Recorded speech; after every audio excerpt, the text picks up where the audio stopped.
guys, so in today's video I'm going to talk about my experience with anxiety. So people with hemiplegia, anyone who has suffered a stroke or anyone who has a neurological condition are more likely to develop an anxiety disorder than people without any chronic health conditions. So I've had anxiety for most of my life and it does suck. I started having panic attacks because I thought I was going to have another seizure as I have epilepsy, and this led to having anxiety. So epilepsy gave me horrible anxiety for most of my teenage years, and in one of my previous videos I talk about how my right side tenses up when I'm anxious or stressed, and when this started happening it was horrendous. Logic completely goes out the window and I may know deep down that nothing may happen, but that doesn't stop my heart and my thoughts racing and my right side having a mind of its own, and it's almost like my mind thinks that a fit may happen. So my body is trying to get ready for it, even though nothing is actually going to happen. So in my epilepsy video, I talk about how my anxiety started when I was 19, because it was the first fit I had away from my family.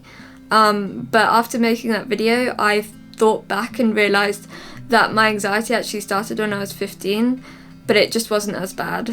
So I started having fits when I was 9, and then I didn't have one until I was 15, and that was like a 6-year gap.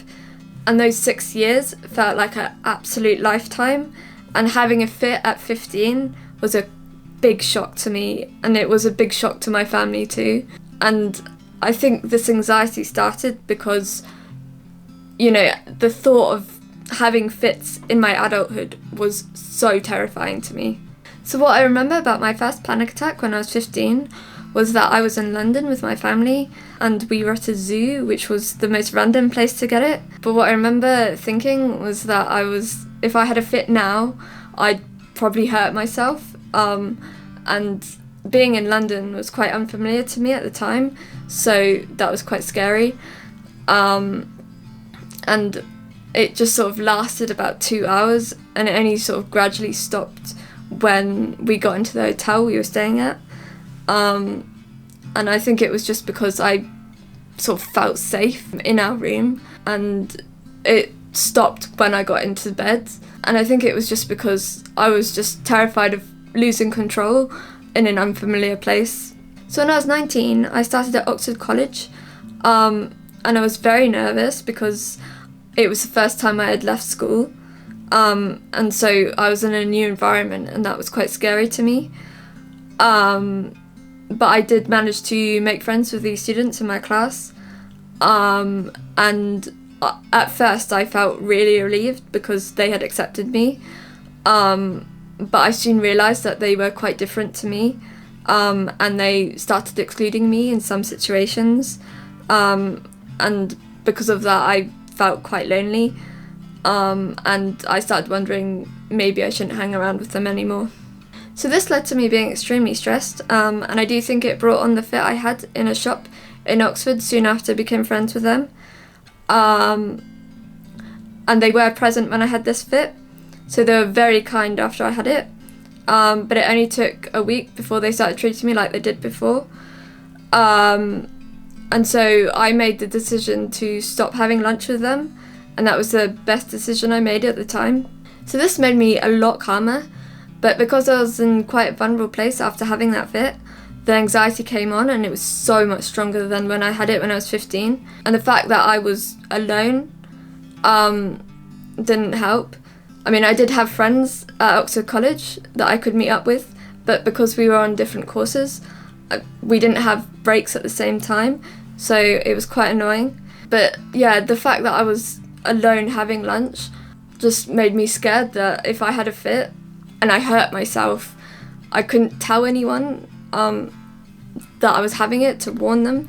And because I don't have an aura like some other people with epilepsy do, I felt like I couldn't tell them that it was going to happen and to call the ambulance or something like that. And so it just made it worse. And I just remember thinking I was going to have a fit any minute all the time, and my arm only relaxing once I stepped into my house after coming home from college, and it was just horrendous.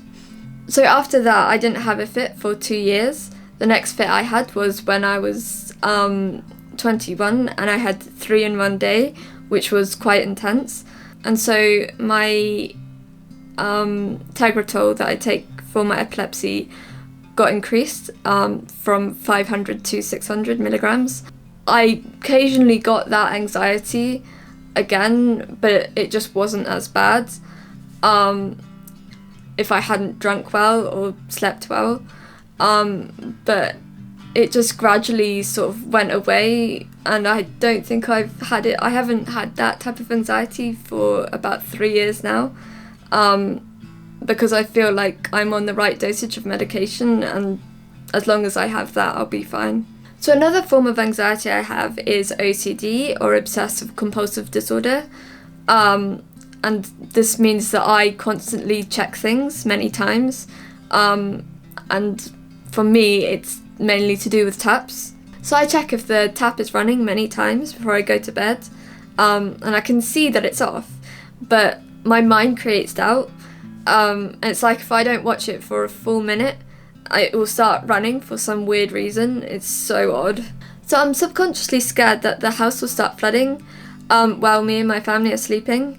And I think this is because we have fire alarms, but we don't have an alarm for that specific situation. So for years, I would tap the tap about 6 times before I went to bed, and I absolutely hated myself for doing this. It gave me so much distress. I have recently stopped doing that, but what I do instead is that I put my hand under the tap for about a few seconds, and I still hate doing this, but I feel like it's better than what I used to do, which I think was definitely worse. So I wish I could stop doing this, but I feel like if I stop doing those certain things, something really bad will happen, which I know sounds a bit ridiculous. So very recent anxiety I've had is actually to do with YouTube, which is crazy because I love making videos, but exposing my disability on the internet became very scary in my head for a few months. And this type of anxiety was horrendous because I had a massive knot in my stomach, which I couldn't shake off. And I felt like I couldn't escape my body. I just couldn't take a break at any point, which was horrible. But it did eventually start going away because I sort of realised it wasn't a big deal. And I'm making these videos to help people, which makes me very happy. So this shows you how wildly exaggerated my thoughts are and how they stick in my head for ages. I feel stuck for months, which makes me feel very trapped. So one of the reasons I think I have these type of anxieties is because I don't feel very much in control, which is very true. One thing that helps me feel in control is video editing, and I don't really know what it is, but I feel like I'm quite good at it, and that makes me feel quite confident. And I think anyone who is struggling with anxiety should find something that I really love doing, because it will give you a purpose and it will help you rise above feeling anxious. Thank you so much for watching, guys. Please subscribe and I'll see you in the next one.